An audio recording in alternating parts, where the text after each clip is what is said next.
میں ہوں آپ کا میزبان صابر شاکر وفاقی دارالحکومت اسلام آباد سے۔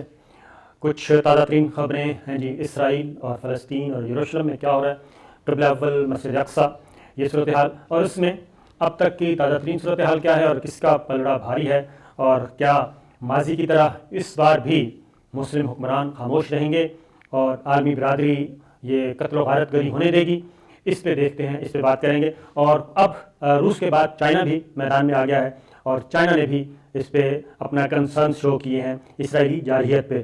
اور دوسرا یہ کہ سلامتی کونسل کا اجلاس تھا، امریکہ نے انٹروین کیا، مداخلت کی، دباؤ ڈالا اور اپنا اثر و رسوخ استعمال کرتے ہوئے وہ 2 دن کے لیے مؤخر کر دیا، کیونکہ سلامتی کونسل کا اجلاس ہوتا تو سوائے امریکہ کے میرا خیال ہے کہ کوئی اور حامی اس کا نہیں تھا، اور اس پہ کوئی ایجنڈا تھوڑا سا بڑا لگ رہا ہے۔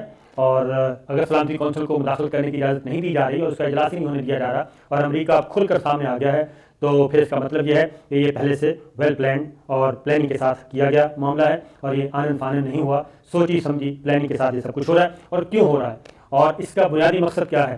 بنیادی مقصد جو ٹرمپ نے، پریزیڈنٹ ٹرمپ امریکہ کے سابق صدر، وہ جو ایک فارمولہ دے کے گئے اور جو انہوں نے اناؤنسمنٹ کی، تو اس کا مطلب ہے کہ اسکرپٹ کے مطابق، روڈ میپ کے مطابق اس طرف بڑھا جا رہا ہے، اور مسجد اقصیٰ، بیت المقدس، یروشلم پہ مکمل طور پہ قبضہ کرنے کا پروگرام ہے، اور یروشلم کو اسرائیل کا نیا دارالخلافہ جو کہ اناؤنس ہو چکا، اور تل ابیب سے منتقل کیا جائے گا یروشلم، لیکن پہلے اس پہ مکمل کنٹرول حاصل کیا جائے گا، مزاحمت ختم کی جائے گی۔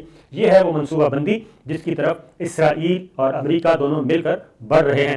اس وقت صورتحال یہ ہے کہ جمعۃ الوداع 27 رمضان سے یہ سلسلہ شروع ہوا تھا، عید کے روز بھی معاملات اسی طرح رہے، گزشتہ روز عید تھی جمعرات کو، اس دن بھی وہی ہوا، لیکن فلسطینی عوام کو سیلوٹ کرنا چاہیے، مسلم عوام کو، کہ وہ تمام تر لاشیں اٹھانے کے باوجود، اپنے بچوں کی لاشیں اٹھانے کے باوجود، اپنے خواتین کی لاشیں اٹھانے کے باوجود، انہوں نے، فلسطینیوں نے مسجد اقصیٰ میں عید الفطر ادا کی، نماز عید ادا کی، اور تراویح بھی پڑھتے رہے، اور ساتھ حملے بھی ہوتے رہے، فضائی حملے بھی ہوتے رہے، فائرنگ بھی ہوتی رہی، گولیاں چلتی رہیں، لیکن ڈٹے رہے۔ تازہ ترین صورتحال یہ ہے کہ اسرائیلی حملوں میں تقریباً 125 سے زیادہ فلسطینی جو ہیں اب تک اللہ کو پیارے ہو چکے ہیں۔ 125 فلسطینی اللہ کو پیارے ہو چکے ہیں، سرکاری اعداد و شمار کے مطابق یہ بتا رہا ہوں۔ اور لیٹسٹ یہ بھی چل رہا ہے کہ اسرائیلی فوج غزہ میں داخل ہو گئی ہے، اور ساتھ ہی ساتھ گولہ بارود بھی پھینکا جا رہا ہے، اور 31 سے زائد بچے اللہ کو پیارے ہوئے اس جنگ میں، غیر اعلانیہ جنگ میں، اور 20 سے زیادہ خواتین اب تک اس میں اللہ تعالیٰ کو پیاری ہو چکی ہیں، اپنی جان دے چکی ہیں، اور اپنی زمین کی خاطر، اپنے دین کی خاطر۔ اور اس کے بعد زخمیوں کی تعداد تو ہزاروں میں ہے، 1000 سے بڑھ چکی ہے، اور وہاں پہ اب ہسپتالوں میں جگہ نہیں ہے۔ لیکن اس کے باوجود اتنا آسان ہدف نہیں ہے، اور دوسری جانب حملے بھی کیے جا رہے ہیں۔ حماس، حزب اللہ بھی میدان میں آ چکا ہے، اور وہ بھی حملے کر رہا ہے، نہ صرف حملے کر رہا ہے بلکہ شمالی اسرائیل میں خطرے کے سائرن بج رہے ہیں، خوف و ہراس، اور پہلی مرتبہ اسرائیل میں خطرے کے سائرن بجے۔ ماضی میں ایسا کبھی نہیں ہوا، اور نہ ہی اسرائیل کے اندر جا کے حملے ہوئے کامیاب۔ اس دفعہ یہ ہوا کہ اسرائیل کے اندر حملے بھی کامیاب ہو رہے ہیں، اسرائیل کی اہم تنصیبات کو بھی نشانہ بنایا جا رہا ہے، تباہ بھی ہوئی ہیں کچھ، اور شمالی اسرائیل میں بہت زیادہ خوف و ہراس ہے۔ اور صورتحال یہ ہے کہ مختلف شہروں پہ اب تک تقریباً 1600 راکٹ جو ہیں وہ داغے جا چکے ہیں، اور اس وقت ہائی الرٹ ہے، اور شہریوں کو کہا گیا ہے کہ وہ محفوظ مقام پہ رہیں، اپنے گھروں پہ رہیں۔ یہ شہر میں جو بنکرز بنائے ہوئے ہیں، اسرائیل 80 لاکھ کا آبادی کا ہے، یہ ایک چھوٹا سا شیطانی بلوڑا، اور اب سامنے آ چکا ہے سارا کچھ کہ وہ امریکہ بہادر سرکار کا فرنٹ مین ہے، اور وہی اس کو بچانے کے لیے آئے گا۔ اور مسلم حکمرانوں کو بھی امریکہ کی وجہ سے آگے بڑھنے سے، مسلم حکمران کو فیصلہ کرنے میں ناکام ہوتے ہیں ہمیشہ۔ تو یہ اب تک غزہ کی پٹی سے تقریباً 1600 راکٹ جو ہیں وہ داغے جا چکے ہیں، اور اس میں جو ہیں اسرائیل کے تقریباً 7 اور 3 10 فوجیوں سمیت، اسرائیلی فوجیوں سمیت 10 ہلاکتیں جو ہیں وہ ہو چکی ہیں۔ تو یہ ایک پلس پوائنٹ ہے کہ ماضی کی طرح نہیں، اب اسرائیل کے اندر بھی تباہیاں ہو رہی ہیں۔ اور آج کل یعنی کہ جمعۃ المبارک کو یوم فلسطین منایا گیا پاکستان میں، اور دعائیں بھی کی گئیں مساجد میں نماز جمعہ کے بعد۔ اب یروشلم، یہ ساری لڑائی یروشلم پر قبضہ کرنے کی ہے، اور یہ علاقہ خالی کروانا ہے. یہاں سے فلسطینیوں کو جو فلسطینی مسلم ہیں ان کو وہاں سے نکالنا ہے. اس کی وجہ یہ ہے کہ تل ابیب سے دارالخلافہ منتقل کیا جا رہا ہے یروشلم میں، اور یروشلم کو اسرائیل کا نیا دارالخلافہ کیپٹل بنایا جا رہا ہے، فیڈرل کیپٹل. اور یہ یہاں پہ مسجد اقصیٰ ہے، اور یہ فتح کیا تھا یروشلم. آپ وہ ضرور دیکھیں ترکی کا ڈرامہ ارطغرل غازی، ارطغرل ضرور دیکھیں جی. ارطغرل میں یہ سارا ذکر کیا جائے گا آگے جا کے، وہ آئے گا بھی کہ ہم نے مسلمانوں نے کیسے یہ علاقے فتح کیے تھے اور یہاں پہ دین اسلام کا بول بالا ہوا تھا.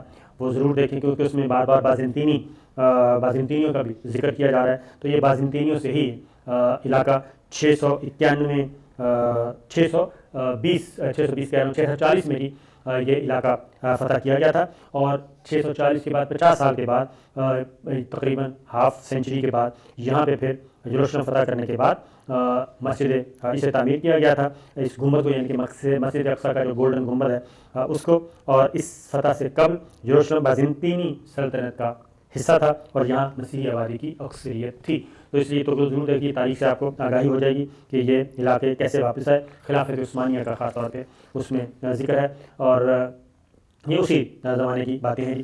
تو یہ یروشلم اب اس کو کیا جا رہا ہے فتح. پہلے میں بتا چکا ہوں کہ ان کی ڈوم ٹیکنالوجی، اس پہلی بات پر یہ ہوا کہ ڈوم ٹیکنالوجی ناکام ہو چکی ہے اور کام نہیں کر رہی.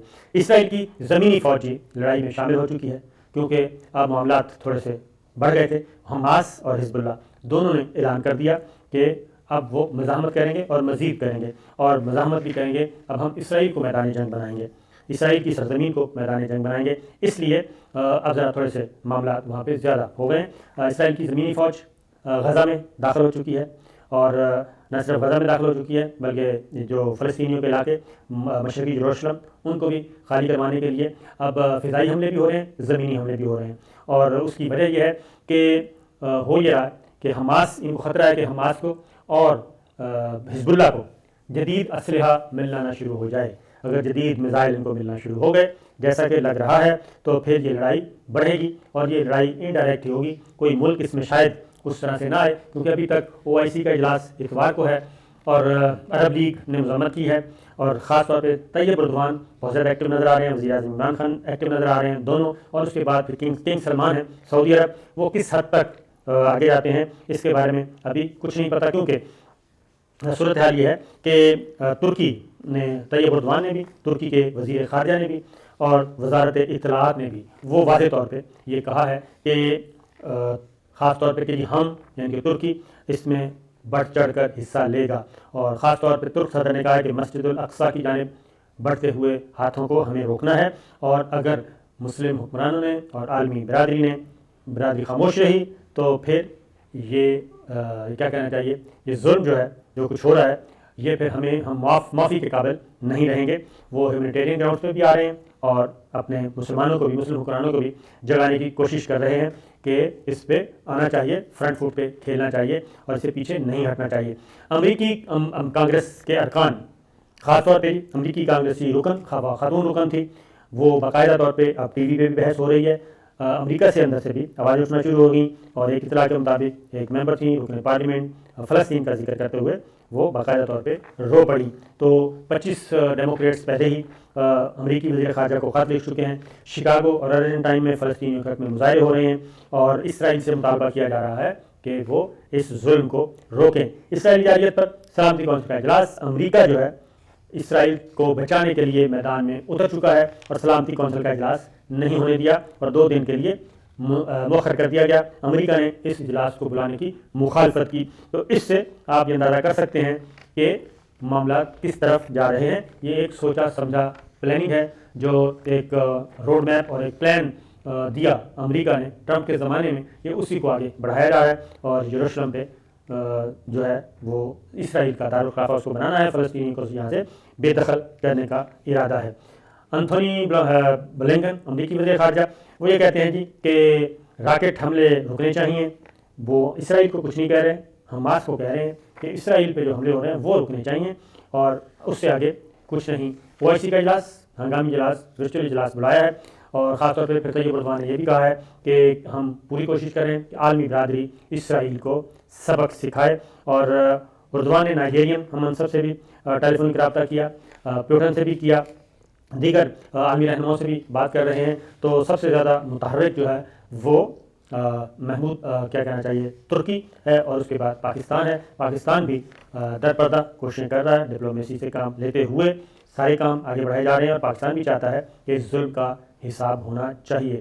چین نے بھی فرسٹ ٹائم میدان میں آیا ہے، روسی صدر پہلے آ چکے ہیں، اور اب چین بھی آ گیا ہے، اور چینی سفیر برائے اقوام متحدہ نے اپنے بیان میں کہا ہے کہ اقوام متحدہ کی سیکورٹی کونسل کو اب قدم اٹھانا چاہیے اور ایک سخت پیغام دینا چاہیے اسرائیل کو، اور خاص طور پہ چینی سفیر کا کہنا تھا کہ افسوس ہے کہ سلامتی کونسل کا ایک رکن یعنی کہ امریکہ اس حوالے سے آج جمعے کی میٹنگ کو رکوا دیا ہے اور دوبارہ اجلاس اتوار کو صبح بلا لیا ہے۔ سلامتی کونسل کا یہ تیسرا اجلاس ہے پیر کے روز، اور چین کے سفیر نے جی ٹویٹر پہ بھی میسج چھوڑ دیا ہے، سوشل میڈیا پہ بھی آ گیا ہے، سماجی رابطے کی ویب سائٹ پہ چین کھل کے آ چکا ہے، اور امریکہ کی مذمت کی ہے اس نے کہ وہ سلامتی کونسل کا اجلاس رکوا کے اسرائیل کو امریکہ سپورٹ کر رہا ہے۔ اور مسلم امریکی اراکین کانگریس بھی میدان میں آ چکے ہیں، اور اسرائیل کو انہوں نے کہا جتنے چاہے پیسے دے دیں، فلسطینی جو ہیں وہ کہیں نہیں جائیں گے، وہ پیچھے نہیں ہٹیں گے۔ یہ چیزیں چل رہی ہیں۔ ادھر وزارت اطلاعات و نشریات نے بھی بیان دیا ہے، ترک امور خارجہ، ترک وزیر خارجہ بھی میدان میں آ چکے ہیں، وہ بھی کر رہے ہیں۔ اور اس کے علاوہ ایک اور فلسطین کی صورت کے OIC کی وزارتی کمیٹی کا اجلاس بھی بلا لیا گیا ہے۔ تو ابھی تک تو ایک آپس کی بات ہے۔ اب ہو کیا رہا ہے؟ ہو یہ رہا ہے کہ کہنے کے تو بہت کچھ ہے، دنیا بڑی ماڈرن ہے اور اظہار رائے کی آزادی بھی ہے، آپ دیکھتے ہوں گے، اور لیکن یہ جو مغربی دنیا ہے یہ صرف اسی وقت تک ان کو اظہار رائے کی آزادی یاد آتی ہے جب باقی جو اقلیتیں، خاص طور پہ مسلم منارٹیز جہاں جہاں ہیں، ان کو نشانہ بنایا جائے، اس وقت تک تو ان کی اظہار رائے کی آزادی جو ہے وہ نہیں جاگتی۔ ان کی اظہار رائے کی آزادی جاگتی ہے جب ان کے اپنے گھر میں آگ لگے۔ اب اسرائیل کا معاملہ، اور فیس بک پہ پیج آ گیا، اور مختلف سماجی ویب سائٹس کی جو ہیں، سوشل رابطے کی ویب سائٹس جو ہیں، اس پہ لوگوں نے، کیونکہ آپ دیکھیں گے کہ جو بڑے بڑے ذرائع ابلاغ امریکہ، برطانیہ، یورپ، وہ اس کو رپورٹ نہیں کر رہے، اور رپورٹ کرتے بھی ہیں تو آٹے میں نمک کے برابر، اور کرتے بھی ہیں تو اینگلنگ کر کے خاص زاویہ دیتے ہیں وہ، یہ یا مذمتی بیان جو آئیں اور اسرائیل کے حق میں صرف وہ رپورٹ ہوتے ہیں۔